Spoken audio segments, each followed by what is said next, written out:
এই যে লোহার পাতগুলো আছে, এর ফলে এই বিটগুলো আছে, একটা সময় হবে যে বিটগুলো সব আস্তে আস্তে আস্তে আস্তে পাড়াতে নষ্ট হয়ে যাবে, মানে থাকবে না, সমান হয়ে যাবে। তখন এখানে কিন্তু 2-4 জন লোক পা স্লিপ কেটে হাত পা ভাঙতেও পারে। যাই হোক, হয়তো বা পরবর্তী স্টেপ অন্য কোনো ব্যবস্থা নেওয়া হবে। তারপর আমার এই যে এই যে এখানে অলরেডি ভেনিশ হয়ে গিয়েছে, এখানে প্রায় হয়তো বা পরবর্তী স্টেপে ব্যবস্থা নেওয়া হবে। তাও 2-4 জন পা ভাঙার পরে হয়তো ব্যবস্থা নেওয়া যেতে পারে আমার যা মনে হচ্ছে। তবে এর চেয়ে হালকা পাতলা রড যদি এভাবে উপরে হালকা ঝালাই দিয়ে দেওয়া হতো বা হয়, তাইলে হয়তো বা দুর্ঘটনাটা কম ঘটবে।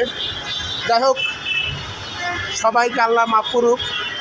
এই যে অলরেডি এখানে হয়ে গেছে নতুন, ধীরে বেশি বানানো হয়নি, কিছুদিন বানানো হয়েছে। তারপরেও অনেকগুলো এই যে পাশে যেগুলো তো ভালো আছে, এই যে আমাদের ভিতরে এগুলো অত বেশি ভালো নেই। কেননা আস্তে আস্তে মানুষ লক্ষ লক্ষ মানুষ, কুড়ি মানুষ একসময় চলাচল শেষ হয়ে যাবে, মানুষের পায়ে ঘষায় এগুলো জিনিস হয়ে যাবে। যাই হোক, এগুলো সবাই ভালো থাকুক, আল্লাহ সবাইকে ভালো রাখুক। এই অবস্থা আমি এখন মূলত আছি উত্তরা সেক্টরে। আপনারা দেখতে পাচ্ছেন রাতের ঢাকা যে কত সুন্দর হয় তা দেখতে পান এখন।